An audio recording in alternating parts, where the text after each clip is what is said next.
Hello and welcome to the Southern View. I'm Veera Raghav. The big question on the show this evening: should there be a time limit for governors to decide on bills passed by the state legislatures? This question, as the battle between the Tamil Nadu state government and the governor R.N. Ravi reached the Supreme Court on Tuesday. The DMK ruled state government in a writ petition before the apex court stated that there are 12 bills passed by the state assembly pending before the governor, 2 since 2020. Some of these bills include the contentious NEET exemption bill, which allows for exemption from NEET exams for undergraduate medical courses. Governor Ravi had publicly stated he's against that bill. Other bills include 2 which curtail the power of the governor in appointment of vice chancellors to some universities in the state. The petition by the Tamil Nadu government accuses the governor of, and I quote, abusing his position as a ceremonial head, and seeks from the court an outer limit for governors to consider bills passed by state assemblies. Remember, it's been a contentious issue. This is the latest act in a series of acrimonious public exchanges in the state between the DMK and the governor over the past 2 years. NDTV's Sam Daniel explains the context of this latest confrontation in Tamil Nadu to set up the discussion for us this evening. The ongoing tussle between the Tamil Nadu Raj Bhavan and the ruling DMK in Tamil Nadu has now reached a flashpoint, with the state government moving the Supreme Court for a direction to the governor to clear all the pending bills passed by the Tamil Nadu Assembly. The flashpoint, of course, is the governor for the second time sending back the file recommending the appointment of former DGP of Tamil Nadu, Dr. Sailendra Babu, as the chairperson of the Tamil Nadu Public Service Commission, and the governor turning down recommendation of the state cabinet to release many prisoners who have spent many years in jail and to be released in a premature way, including certain convicts involved in the Coimbatore bomb blast case. In fact, it all began when the governor had even skipped certain portions of the official speech given to him when he read the speech in the Tamil Nadu Assembly, following which the Assembly had passed a resolution to take on record only the official speech. The governor had also delayed giving assent or to forward the bill passed by the Assembly to get exemption from NEET for medical admission in the state. In fact, the pending bills include certain bills which aim to clip the powers of the governor when it comes to appointment of vice chancellors to state universities. In fact, earlier the Telangana government had moved the Supreme Court for a similar complaint, after which the governor there had cleared many bills. Interestingly, the ruling DMK points out that this happens only in states ruled by the opposition. The Raj Bhavan is yet to respond. In Chennai with Suresh, Sam Daniel, for NDTV.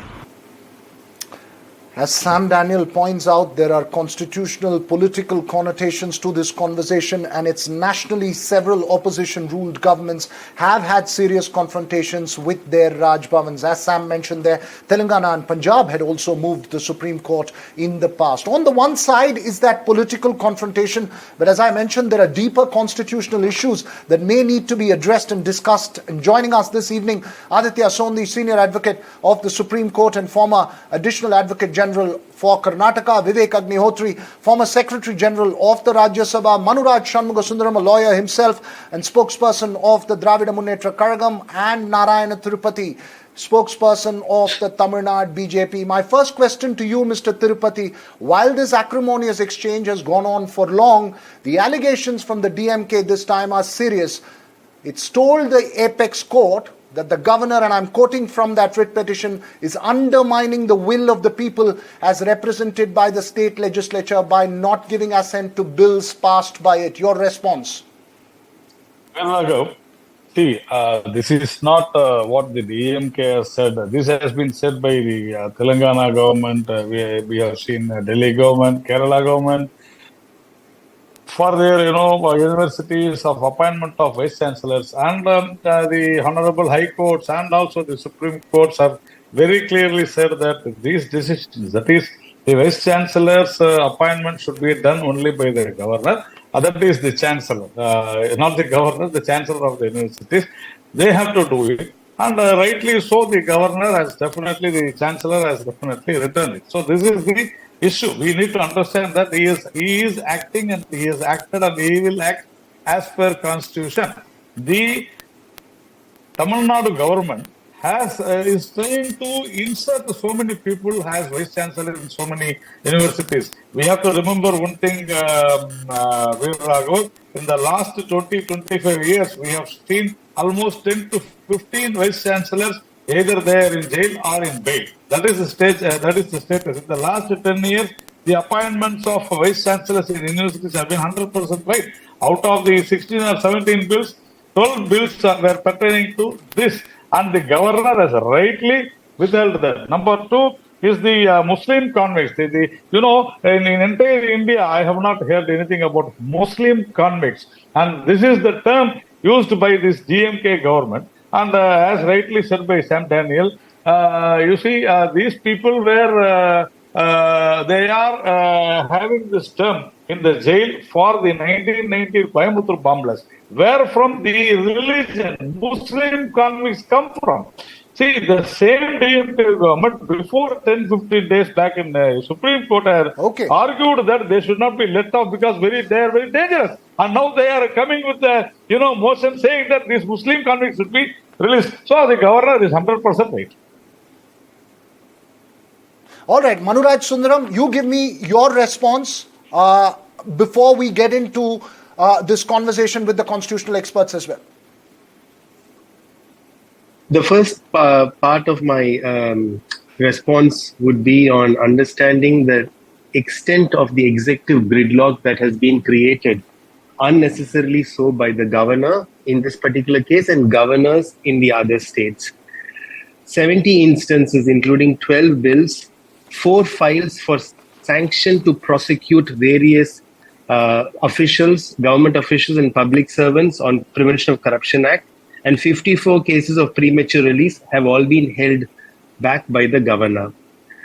Some of these bills go back to the AIA-DMK period, as you rightly pointed out, Veera Raghav, from 2020 onwards. So this is not something that the DMK is only interested in.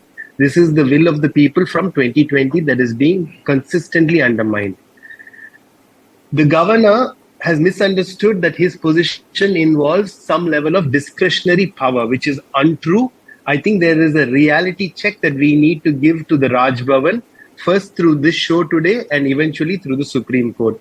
Right from Samshar Singh versus State of Punjab 1970, a 7-judge bench, to AG Perarivalan versus State 2023, a 3-judge bench of the Supreme Court, has consistently held that there is no discretion to grant assent or withhold assent under Article 200. So now the question arises, what do you do when somebody holds the bills in their pocket, what is colloquially known as a pocket veto from the US presidential system? This is where I think our argument is. What we've asked the Supreme Court is not entirely new or novel, but something that I think time has come for. We have asked the Supreme Court, a constitutional court, to involve itself and fix a time frame for governors and high constitutional authorities to take decisions and dispose actions in accordance with the Constitution. In the Telangana case came to be heard before the Supreme Court said the bills must be disposed of by the governor as soon as possible. In another case where the Maharashtra speaker has dilly-dallied, the Supreme Court has given the Maharashtra speaker time. So therefore, it is entirely now, I think, in the fitness of constitutional morality to ensure that there is a timeline fixed for governors to take action. Otherwise, the will of the people will become meaningless and will be thwarted by people who are appointed by the union government to do the work of the union. All right, you made your point. The BJP has made its point. I will come back to the political confrontation in a bit. But first to you, Aditya Sondi, before I get to Mr. Vivek Agnihotri, there are two issues here. One is the disagreement of the governor on core issues that have been brought in front of him as bills. That's A. The discretion of the governor, as Manu Sundaram points out, which is non-existent according to him. And B, while we have said soon, and there has been inordinate delays that have been referred to in terms of constitutional functionaries deciding on issues by the Supreme Court, the definition of that delay and a time frame is absent. Should both be sorted? Look, Veeraraghav, we have to understand the scope of this petition that has been brought before the Supreme Court. It seems to cover allegations of non-action or inaction by the governor acting in multifold capacities. And therefore, we need to be clear as to what role the governor plays constitutionally, and then within the constitution where that discretion is available and where there is no discretion. Now, under the constitution, under Article 163, the governor is bound by the aid and advice of the Council of Ministers, except in instances where he or she acts in a matter of discretion. And what those matters are is also left to the discretion of the governor itself. So the constitution does not in itself define where the governor acts in discretion and where not. And we must bear in mind that in this petition, which seems to be a composite set of allegations, the allegations also transcend into matters of exercise of statutory power and not necessarily constitutional power. Those being instances that were highlighted earlier, where the governor is required to, say, appoint vice chancellors or grant sanctions for prosecution, all of which are really statutory or administrative powers, as the case may be. So, therefore, the petition itself, I think, overlaps multiple issues of constitutional, statutory, and administrative law. But to answer your question as regards the matter of assent on bills, it's not that the governor has no discretion. The governor certainly has discretion under Article 200 in respect of non-money bills to return a bill once, and if the bill comes back with the approval of the House, then there is no discretion but to grant that assent. The difficulty arises in these cases of inaction because the governor sometimes does nothing. And that is where there becomes a sort of a gridlock or a deadlock, as the gentleman mentioned. The Constitution does not set out any time frame.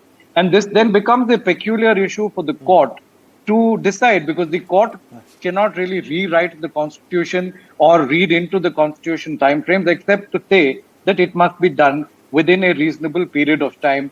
My last point, I think in cases like this, there is a balancing act to be done. You can't really get into matters of constitutional discretion where the governor or the president must act. But if the court sees a pattern, if the court sees a pattern that a particular governor is doing nothing in all cases, then of course it has to step in. All right, you're making an important point there, and I refer also to suggestions several times from the Supreme Court that inordinate delay, not just in the case of governors, but several constitutional functionaries, would only open the doors for judicial interventions in their functions at that point of time. Mr. Vivek Agnihotri, we've seen this battle go on for long. You know that there is a political exchange in this matter as well. Keeping that aside, is it time to settle categorically by law, A, the time frame that a governor could potentially take to clear or not clear a bill, and B, also the question of discretion? Well, two things I would like to mention at this point.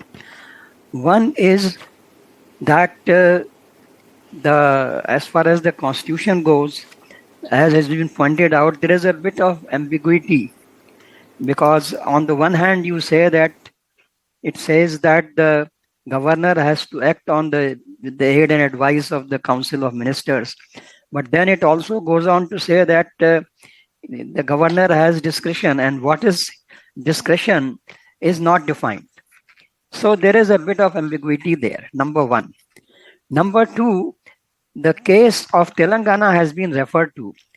And in this case, the Supreme Court said that the use of the phrase "as soon as possible" is of significant content.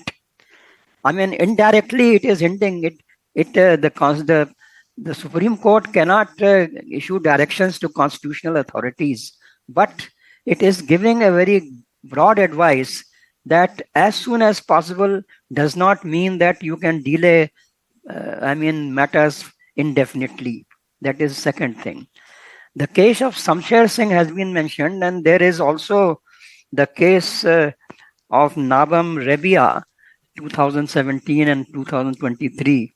where one very interesting observation has been made by the Supreme Court that a nominee of the central government cannot override the authority of an elected government.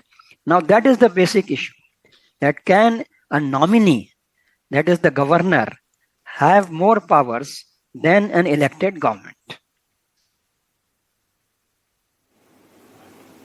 Right, right. So you've also made that point. Let me get down to Manu. Manu, you've heard the points here before I go to the BJP in terms of understanding the political context of this. How does this get sorted? Now, do you believe that this is the case that's going to potentially have it categorically written down on what the powers are and, the time frame that you expect a governor to dispose of a petition or a bill that's in before him? Well, it's too early to say whether this is the landmark case, and as lawyers, we don't tend to anticipate such, huge decisions coming in sensational cases. But I want to add a point to the earlier conversation around discretion, and many of my constitutional experts here have alluded to Samshar Singh and other judgments. But I want to refer to one particular point, Veeraraghav, which is that when originally draft Article 175 was put together in the Constituent Assembly, it had the phrase that the governor, in his discretion, and specifically, and please mark this date, 30th July 1949. 30th July 1949, Dr. B.R. Ambedkar removes the phrase, the governor in his discretion. He removes the phrase in his discretion and says that there can be no room for a governor acting on discretion. Now, coming to your question, Veeraraghav, see, we've been seeing various governors, and this is not limited to the Tamil Nadu state alone, but various governors in non-BJP states create a number of political issues, but those are all in the political arena. We've seen the West Bengal, Bihar, Maharashtra, Jharkhand, Kerala, Karnataka, so on. But that is, part of the larger political ecosystem game, so on. But the problem today is, can this now transgress into the culmination of a executive or constitutional or administrative gridlock that now starts affecting people when we cannot ensure that bills are passed into law, we cannot ensure policy decisions of the government are being taken. So therefore, my case is that there needs to be a direction on constitutional punctuality. Now, we are now working in an era where we expect things to be done on certain times. I don't think it is too much to ask our constitutional high authorities and functionaries to also deliver on these promises. I think it's very much within our constitutional morality to expect that, either cases and orders come on certain time when they're reserved for orders, that speakers pass orders on disqualification petitions within a certain time, or the governors take action and dispose bills, take decisions within a certain specific time. And that is not something only a BJP, Tamil Nadu or a DMK government should be concerned about. I think that is something every single party, every single person in this country should be concerned about, because ultimately it is their government. And I shudder to think, what if the president held back Mr. Narendra Modi's government's bills today, and she did not allow them to be enacted into laws or did not assent to them to be notified. I just shudder to think what would happen to the functioning of our great country. Mr. Narayan Tirupati, that's a point that Manu Raj Shanmugasundaram raises. The governor takes a stand that, look, I don't agree with this bill, but that does not allow him the discretion to discredit what has been passed by the state legislature. That's the argument that's being made. How do you respond? No, see, the governor has been nominated. The governor has been, is representing the central government or the president of India, just in order to see what is happening in the state. We need to understand this. That is why the powers are the administrative powers are given to him. We need to understand this. And this has been a regular feature. I have told you so many cases in so many high courts or Supreme Courts have very clearly said that these kind of, the appointments of vice chancellors are left to the chancellor. And I told you, Veer Raghav, there are so many cases, except for a few. The governors go only by constitution. They will never go by what the ruling party says. Here the problem is that the ruling party wants the governor to be the puppet Sir, of the state government, which is not right. Tell me. No, there is an accusation now that the governor, the Raj Bhavan, has turned into a political office. No, not at all, not at all. See, that's what, if the governor talks against the wishes of the ruling government in the state, then he becomes a politician. It is not so. They say that governor has got no right. They say the governor is a rubber stamp. They say governor is a postman. What is this? Is this the way we talk? And in Tamil Nadu, in front of Raj Bhavan, in the road, in the front of Raj Bhavan, the bombs are being held. Is this a real government? No, it is not so. So we need to understand who is doing politics. All right, let me take that again to Manu before I go to the legal experts for their final view on this. Manu, the fact that it's turned into a massive political confrontation, which is acrimonious at several times in terms of comments that's been made, statements that's been made, whether it's from the chief minister, whether it's from council of ministers or from the governor himself on positions that he has taken on certain issues. Who is responsible for this? Well, we would like to think that the governor is, but to be very fair, I think there's a little bit of responsibility that the constitutional drafters must also take. I mean, if they had fixed a time frame, we wouldn't be here. But the question is, even if they had fixed a time frame and the governor still doesn't abide by it, then what do we do? That is why we are before the court. I think a lot of what the BJP spokesperson said is just distraction. Today we are here dealing with an issue which has great importance and significance not only to Tamil Nadu but across all states. That is my point. Whether it is Maharashtra, whether it is even a BJP ruled state tomorrow with a non-BJP appointed governor, this will still apply. So our position, and as you know very well, Veer Raghav, having been in Chennai for many years, that is consistent. Way back in 1973, the DMK first asked for the role of the governor to be abolished, or at least its scope vastly reduced in terms of constitutional function. So this is something we have been consistently asking for and demanding. And I think now is the time, even if it is not abolished, to ensure that there is some constitutional accountability by way of constitutional punctuality. I think that is the larger issue. We should not get distracted by what Mr. Tirupati has said with regard to other sort of issues concerning the governor. If it's a political slugfest, that is fine. Okay, we are happy to meet them in the political arena. No, but the political slugfest is fought, as you're saying, over a constitutional possible lacuna. Aditya Sondi, as well as Mr. Agnihotri, my final question to you. Is it high time, that this is sorted and codified categorically? Well, yes, I do agree with the sentiment Aditya. that constitutional punctuality is something that is welcome. But this is not just a question of having matters disposed within a particular time. I think the larger question is, how is it that a governor is discharging their function within the constitutional framework in letter and spirit? And I think that will take you to more vexed questions as to what the role of a governor is. Is the governor a political agent? Of course not. A governor is not meant to belong to a political party or hold an office of profit for a reason, that he or she is apolitical. No doubt a governor is an important link between the state and the center, especially when there are different parties in power, and therefore brings a balancing act. So codified, yes, but who will bell that cat? It can only be codified by a constitutional amendment then. But even the codification may at best prescribe time limits within which this discretion can be exercised in given circumstances. I think the bigger question would be that of the intent and the manner in which governors discharge their constitutional duties. And that has to be reviewed on a case-to-case basis. Mr. Agnihotri, last word to you. Yes, the point here is that the court cannot amend the constitution. The Supreme Court is there only to interpret the constitution. And at most it can sort of give a hint that there is a need for change and the parliament needs to look into it. That is one. How parliament will look into it is a different matter.